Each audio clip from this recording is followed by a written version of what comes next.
श्री राम जय राम, जय जय राम।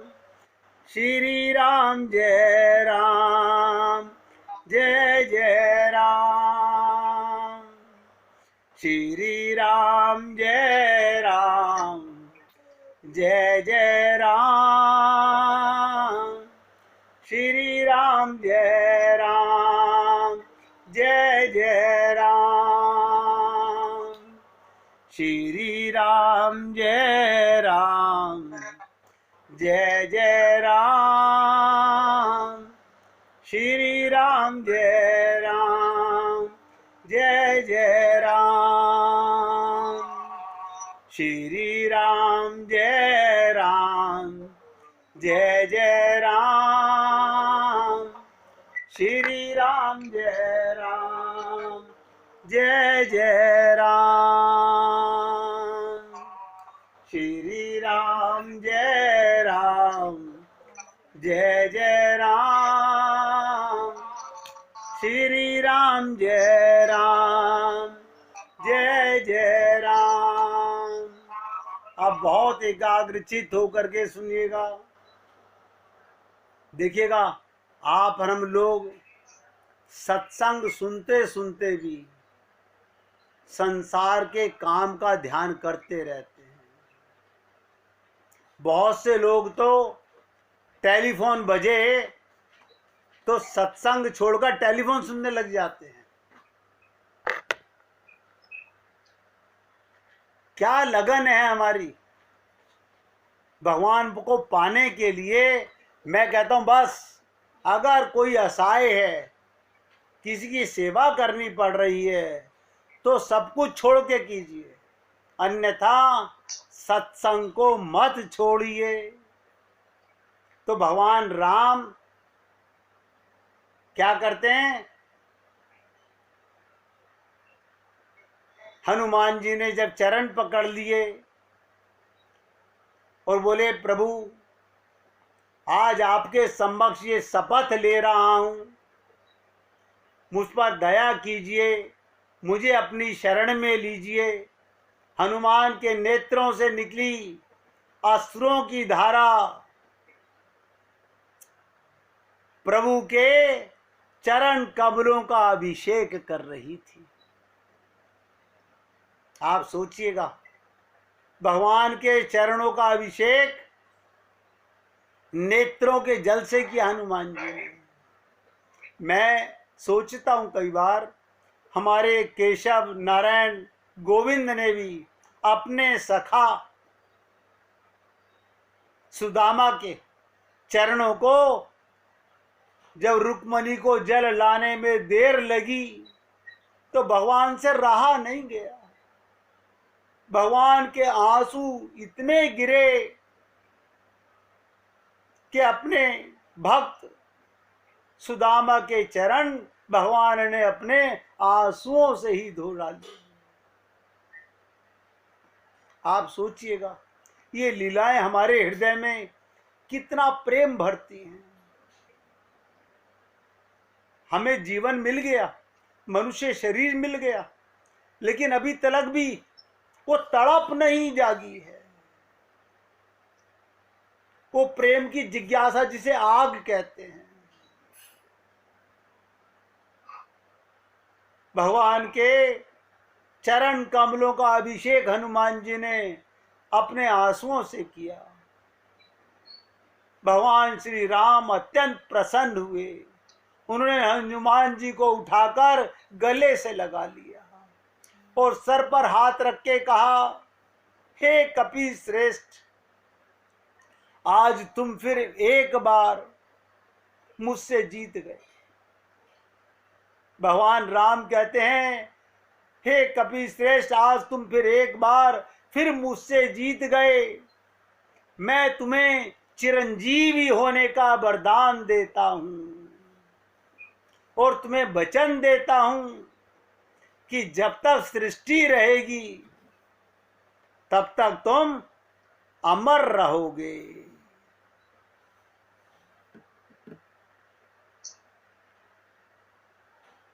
तुम अमर रहोगे, और अमर बनकर राम नाम की मणि को अपने हृदय में धारण करोगे। भगवान ने हनुमान जी को आशीर्वाद देते हुए तथास्तु कहा। इसीलिए आप लोग जब गाते हो ना,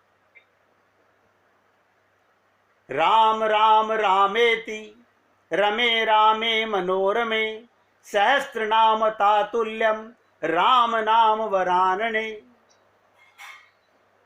तो देखो मेरे भाई, मैं तो आपके सामने बहुत सरलता में आपके साथ ये सब चर्चाएं करना चाहता हूं कि हमारे को परिपक्वता मिलने लगे, भगवान की अखंड शरणागति हमारे मन में घर कर जाए कि हमें ये न केन प्रकार ने भगवान की शरणागति ही ग्रहण करनी है। और मैंने आपसे निवेदन किया था कल भी कि शरणागति में कुछ नहीं करना। और सुन लीजिएगा, शरणागति जीवन की सुरक्षित और सार्थक दिशा है, सबसे सुरक्षित है। देखिएगा, बच्चा मां की गोदी में जितना सुरक्षित रहता है, ऐसे ही शिष्य गुरु के शरण में जितना सुरक्षित रहता है। शरणागति लेना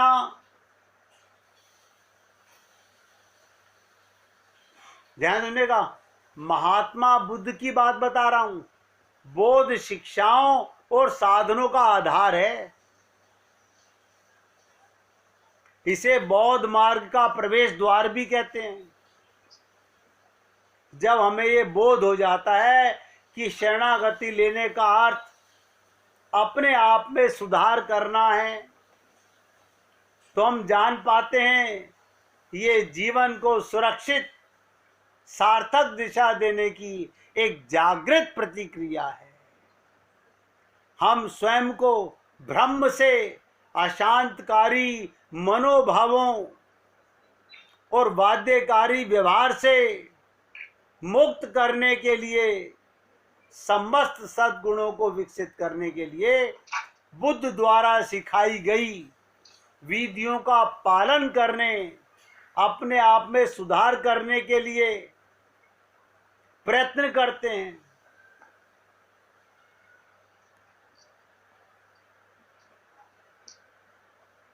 शरणागति कोई निष्क्रिय साधन नहीं है। मैंने कहा ना कि रामानुज संप्रदाय में शरणागति को जितना निचोड़ करके बताया गया है, ऐसा किसी संप्रदाय में इसकी व्याख्या नहीं की गई है। अपने जीवन में कोई सार्थक लक्ष्य निर्धारित करना, सांसारिक लक्ष्य अस्थायी होते हैं, ध्यान से सुनिएगा। ये संसार के जो लक्ष्य हैं सब समाप्त होने वाले हैं। अशांतकारी मनोभाव, कोई भी आत्म परिवर्तन कर सकता है। कोई भी अपने जीवन में बौद्ध साधना के प्रयोजन के बारे में भ्रम को दूर कीजिए। बहुत से लोग बौद्ध साधना को गलत मानते हैं। मुझे तो दैनिक जीवन में शरणागति के बारे में व्याख्या देने में मेरे गोविंद की कृपा, मेरे राम की कृपा, मेरे गुरुओं की कृपा है, जो मैं आपकी सेवा कर पा रहा हूं। इससे मुझे बहुत तसल्ली मिलती है अपने आप को। और आप लोगों से निवेदन करता हूं, यदि कुछ लोग पढ़ भी सकते तो उनके लिए पढ़ी गई बातों के बारे में कोई स्पष्टीकरण प्राप्त कर पाना बड़ा मुश्किल है। सुना हुआ सीधा हृदय में जाता है। इसलिए आपसे निवेदन कर रहा हूं कि शरणागति के विषय में मन में ये विश्वास कर लीजिएगा, जो मैं सेवक होके आपसे निवेदन कर रहा हूं कि शरणागति ही, देखो फिर बोल रहा हूं, शरणागति ही सबसे बड़ी औषधि है अपने सारे मानसिक रोगों को समाप्त करने के लिए। अभी तो नारद जी की शरणागति सुनिए ना आपने, कि नारद जी ने भगवान को श्राप दिया और नारद जी ने भगवान के चरण पकड़े। अभी तो मैं आपके सामने भगवान शंकर की बात भी लाऊंगा।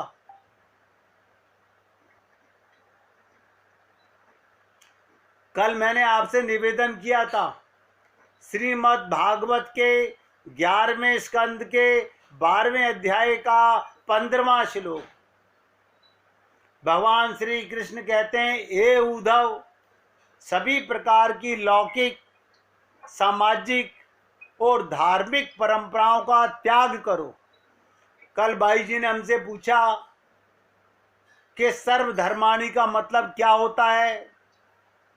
अब देखिए 3 शब्दों में बोल रहा हूं, सभी प्रकार की लौकिक, सामाजिक और धार्मिक परंपराओं का त्याग करो। मगर हम करते नहीं। क्यों? अभी शरणागति का अटूट संबंध, अटूट विश्वास नहीं हो पाया है। अभी लटकते मन से, अब ये सास कहती थी ऐसा कर लो, माँ कहती थी ऐसा कर लो, पुस्तकों में लिखा है ये खा लो, ये छोड़ दो, तो हम वैसा ही कर लेते हैं। अभी भी भगवान श्री कृष्ण के शब्दों पर, राम के शब्दों पर अटूट विश्वास नहीं है। और भगवान श्री कृष्ण क्या कह रहे हैं, ध्यान से सुनिएगा, सभी प्रकार की लौकिक, सामाजिक और धार्मिक परंपराओं का त्याग करो और सभी आत्माओं की, देखिए कितनी विचित्र बात कही है, सभी आत्माओं की परम आत्मा की शरण प्राप्त ग्रहण करो, परमात्मा की शरण ग्रहण करो। केवल तभी, ये भी लिख लो, केवल तभी, और कोई उपाय नहीं, हम इस संसार रूपी महासागर को पार कर सकेंगे और सर्वदा निडर हो जाएंगे। यही बात, कल की बात दोहरा रहा हूं, भगवत गीता के 7वें अध्याय के 14वें श्लोक में भगवान कह रहे हैं, मेरी दिव्य शक्ति माया प्रकृति के 3 गुणों से निर्मित है और इसको पार करना आम जीव के हाथ में नहीं है। बताइए, भगवान बार बार कह रहे हैं, देवी ईसा गुणमयी मम माया दुरत्या, इसे कोई अपनी ताकत से दूर नहीं कर सकता। किसी का पति और वो खरबों रुपए कमा ले,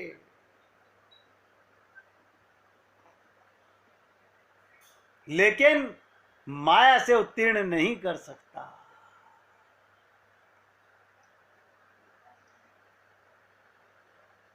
और भगवान कहते हैं इसको पार करना आसान नहीं, लेकिन सरल उपाय सुनिएगा। जब हमें सरल उपाय मिल रहा है तो कठिन में क्यों जाना, क्यों जाना। भगवान कहते हैं जो मेरे शरणागत हो जाते हैं वो इसे सरलता से पार कर लेते हैं। और कल मैंने रामचरितमानस के माध्यम से आप लोगों के सामने ये निवेदन किया था कि सन्मुख होए जीव मोहि जब हई, जन्म कोटि अगनासहि तब हई। जिस क्षण जीव आत्मा भगवान के शरणागत हो जाती है तब उसके अनंत पूर्व जन्मों के संचित पापमयी कर्म उसकी कृपा से नष्ट हो जाते हैं। ये जीव आत्मा मानकर गुरु और भगवान की शरणागति ग्रहण कर लेता है तो भगवान कहते हैं उसके अनंत जन्मों के जुड़े हुए पाप भगवान की कृपा से नष्ट हो जाते हैं। भगवत गीता के इसी श्लोक में श्री कृष्ण भगवान की कृपा प्राप्त करने के लिए उनके शरणागत होने की अनिवार्यता के सिद्धांत को फिर दोहराया गया। और ध्यान से सुनिएगा, शरणागति का विस्तृत अर्थ क्या है, इसे कहां कहां बताया गया। हरि भक्ति विलास ग्रंथ के अंदर एक ग्रंथ का नाम है हरि भक्ति विलास। दूसरे ग्रंथ का नाम सुनिए, भक्ति रसामृत सिंधु। नंबर 3 वायु पुराण। नंबर 4 शरणागति मीमांसा। नंबर 5 आहिर बुद्धिनी संगीता। जो मैंने कल आपसे निवेदन किया था, भगवान की शरणागति 6 स्वरूपों का वर्णन किया गया है। जो आप और हम सब लोगों को वो 6 बातें अगर हम अपने जीवन में उतार लें, कुछ नहीं करना है, कोई कठिन काम नहीं है। ध्यान से सुनिएगा, ना पैसे की आवश्यकता है, ना ज्ञान की आवश्यकता है, बस आवश्यकता है विश्वास और श्रद्धा की। 2 बातें अगर हमारे अंदर हैं तो हमारे को भगवान की शरणागति के ये 6 अंग कहे गए हैं। षड विद्या शरणागति, आत्मनिपेक्ष कारुण्य षड विद्या शरणागति, ये हरि भक्ति विलास ग्रंथ के अंदर कहा गया। अब 6 स्वरूपों का वर्णन मैंने कल शुरुआत की थी, लेकिन फिर मैं मन किया था कि आज नहीं कल करूंगा। और इस 6 बातों को भी कई प्रकार से अपने साथ चर्चा करूंगा कि सुनने मात्र से हमारे अंतःकरण में, अगर आप ध्यान से सुनिएगा, मटका उल्टा करके सुनोगे तो मटके पे गिरा हुआ जल बह जाएगा, और मटके को सीधा करके हृदय को पात्र बना के, आप ऐसा क्यों कह रहे हो, बहुत ध्यान से सुनिएगा, बुद्धि लगा के सुनोगे तो ये मटका उल्टा हो जाता है। एक एक शब्द ध्यान देना, हमने बुद्धि लगाई, मटका उल्टा हो गया, अब कुछ पल्ले नहीं पड़ेगा। और मटका सीधा करके खाली करके अमृत लेने के लिए पात्र बनना जरूरी है। पात्र बनने के लिए बुद्धि नहीं लगाना, केवल शरणागति होनी चाहिए। अपने गुरु और भगवान की शरणागति ग्रहण करते हुए आपसे निवेदन करता हूं, मैं एक एक 6 पॉइंटों को बहुत सरलता से आपके सामने निवेदन करूंगा। चाहे मैं सारे एक दिन ना कर पाऊं, लेकिन आप पुण्य आत्मा इन सब को एक एक को अमृत समझ के अपने हृदय में जाने दीजिएगा। नंबर 1,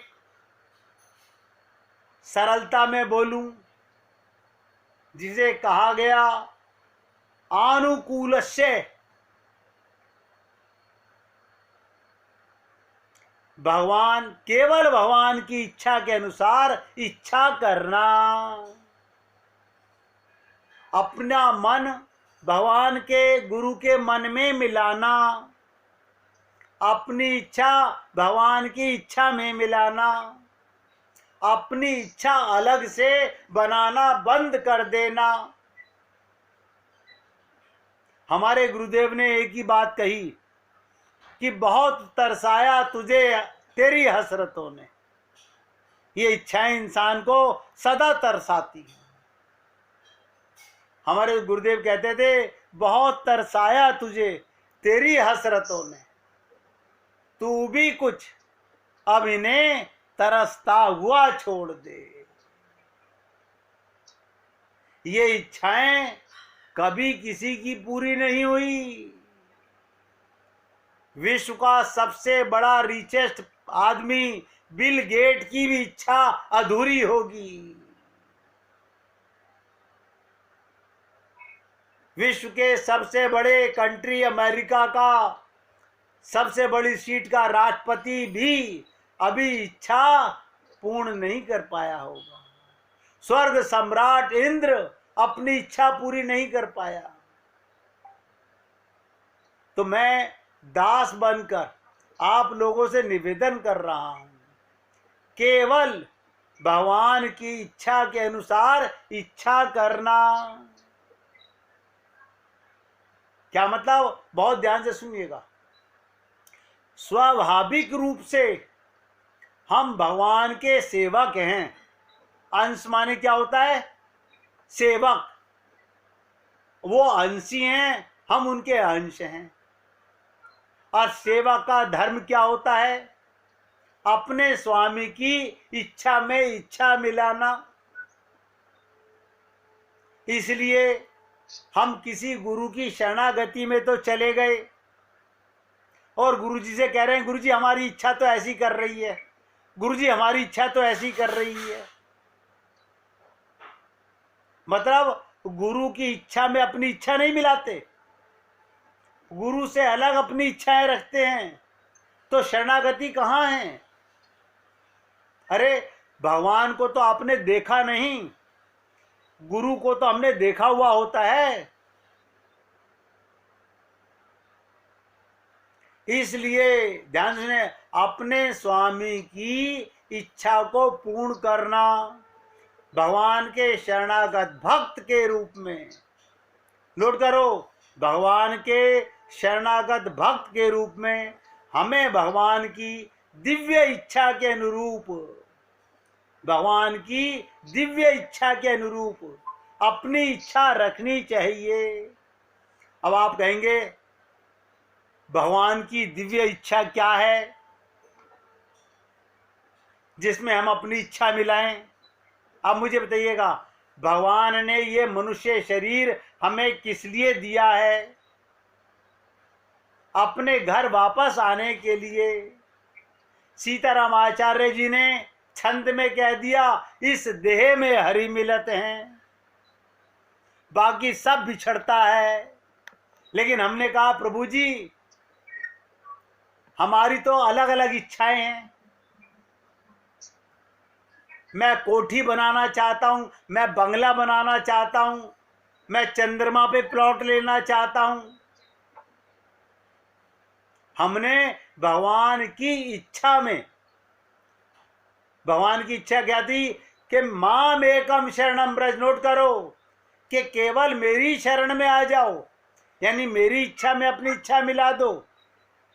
हमने नहीं मिलाई, हमने कहीं ना कहीं अपनी बुद्धि लगा के ऐसा कर लें, ऐसा कर लें।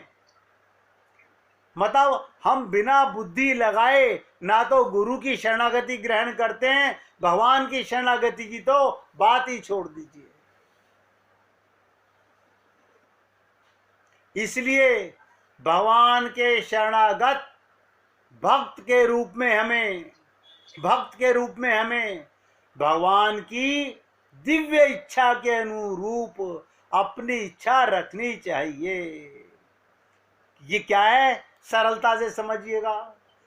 जाही विधि राखे राम, ताही विधि रहियो, सीताराम सीताराम सीताराम कहियो। कोई शिकायत नहीं। कल हमने एक एग्जाम्पल दिया था, एक सूखा पत्ता वायु पर निर्भर करता है, पूरा निर्भर होता है। वायु चाहे तो उसे उठा के नीचे गिरा दे, आग में डाल दे, पृथ्वी पर फेंक दे। सूखा पत्ता, इसकी कोई शिकायत नहीं रहती। समान रूप से हमें भी भगवान के सुख में सुखी रहना सीखना चाहिए। जैसे भगवान हमें रखना चाहते हैं हम वैसे ही रहना चाहते हैं। देखिएगा, मन में एक भाव उठ रहा है, मैंने कहा अब उठ रहा है तो अभी बता दूं, कहीं मालूम पड़े कि सत्संग करने के बाद में भाव दब जाए और मैं कीर्तन करके चला जाऊं। भाव ये उठ रहा है कि दीपावली के बाद जब भी आप सब लोग इकट्ठे होगे, एक दिन 2 दिन नहीं, हफ्ता 10 दिन कम से कम हफ्ता 10 दिन साथ होगे तो आपके साथ भगवत प्रेम की वो साधना करने का बहुत मन है कि जिसके बाद हम पूर्ण शरणागति को प्राप्त हो जाएं। मन का भाव है, लेकिन उसमें अगर हम सब जने ये सोचें कि हमारे सबके पहले परिवार के काम पूरे हो जाएं तब हम टाइम निकालेंगे, तो वो हमारी अज्ञानता होगी। संसार के काम कभी किसी के कभी पूरे नहीं हो सकते। आप कभी संसार के कामों से उपरक्त फ्री नहीं हो सकते। इसलिए निवेदन करना मेरा कार्य है, मानना ना मानना आप भक्तों का कार्य है। अभी मैंने सिर्फ एक बात कही है, इसकी चर्चा 6 पॉइंटों में से एक पर की है। केवल भगवान की इच्छा में, गुरु की इच्छा में अपनी इच्छा बनाना, उसके अलग अपनी कोई इच्छा नहीं बनाना। इसे कहते हैं अनुकूलस्य, भगवान के अनुकूल सोचना, गुरु के अनुकूल सोचना और वैसा ही करना। निवेदन कर रहा हूं, अगर अच्छा लगे तो जीवन में उतारने का प्रयत्न करेंगे। आजकल कार्तिक महात्म्य चल रहा है, कार्तिक का महीना है। कार्तिक मास के महात्म्य के प्रकरण में ब्रह्मा जी ने नारद जी से, ध्यान सुनिएगा, ब्रह्मा जी ने नारद जी से कार्तिक मास की श्रेष्ठता, उसके करने योग्य स्नान, दान, पूजन आदि धर्मों का महात्म पूछा। तो कार्तिक मास के संबंध में ब्रह्मा जी ने बताया, कार्तिक मास के समान कोई मास नहीं है।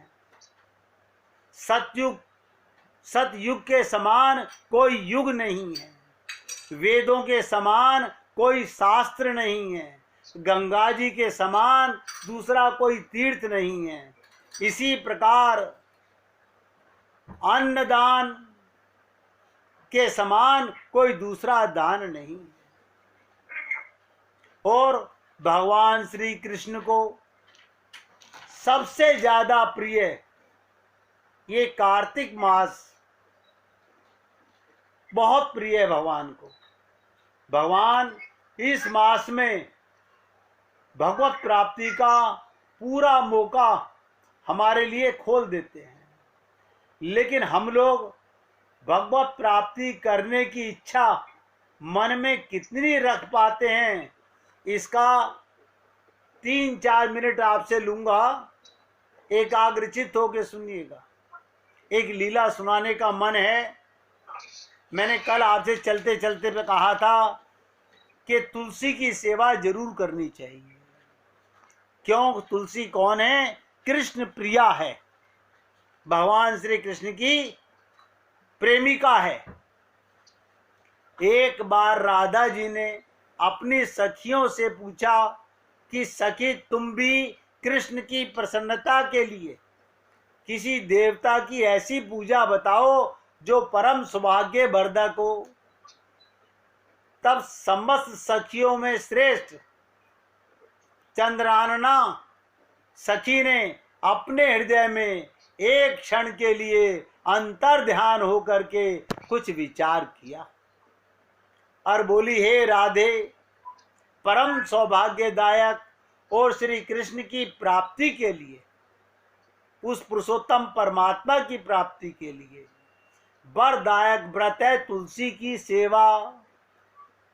तुम्हें तुलसी सेवन का नियम लेना चाहिए, क्योंकि तुलसी का यदि स्पर्श अथवा ध्यान, उसका नाम, उसका संकीर्तन किया जाए तो महान पुण्यप्रद होता है।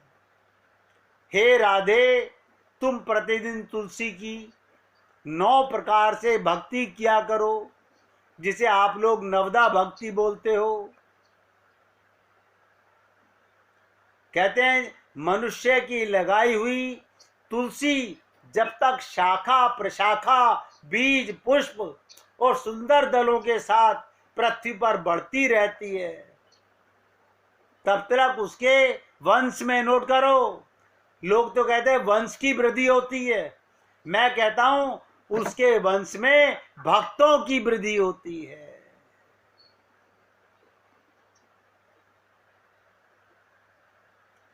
इस प्रकार चंद्रानना ने ये बात कहकर रासेश्वरी, रास की मालकिन राधा से साक्षात हरि को संतुष्ट करने वाले तुलसी सेवन का व्रत आरंभ किया। तो राधा जी ने क्या करा? राधा रानी का ध्यान देने का, उन्होंने राधा रानी का तुलसी सेवा व्रत केतकी वन, वृंदावन के पास, बरसाना के पास एक वन है जिसका नाम है केतकी वन। वहां पर 100 हाथ का गोलाकार भूमि पर बहुत ऊंचा अत्यंत मनोहर मंदिर बनवाया और उसमें तुलसी का वृक्ष लगवा करके, तुलसी के पौधे लगा करके राधा रानी ने पूरे मास तक तुलसी का सेवा की। और जब ये मास समाप्त हुआ तो तुलसी देवी एक सिंहासन पर विराजमान उनके सामने प्रकट हुई और राधा रानी को अपने गले से लगाया, अपने गले से लगाया और कहा, हरि प्रिया तुलसी देवी जब प्रकट हुई, उनके 4 भुजाएं थी, कमल दल के समान विशाल नेत्र थे, 16 वर्ष की सी अवस्था और श्याम कांति थी। और गरुड़ से उतरकर तुलसी देवी ने रंग बल्ली जैसी राधा जी को अपनी भुजाओं में अंक में भर लिया। और तुलसी जी क्या बोली राधे से? हे कलावती राधे, मैं तुम्हारी भक्ति से प्रसन्न हूँ। यहाँ इंद्रिय, मन और बुद्धि और चित्त के द्वारा जो कोई भगवान को पाना चाहता है, वो इस प्रकार अगर हरि प्रिया तुलसी की सेवा करता है तो गोविंद के, नारायण के युगल चरणों में उसकी हेतु की भक्ति बनी रहती है। मेरा मन था आप जैसे भक्तों को कार्तिक मास का महीना है, ये लीला सुनाऊं। प्रयत्न तो यही करूंगा कि कोई न कोई कन्हैया की लीला, राधा की लीला आपको रोजाना 5 मिनट एक्स्ट्रा मांग के आपकी सेवा की जाए।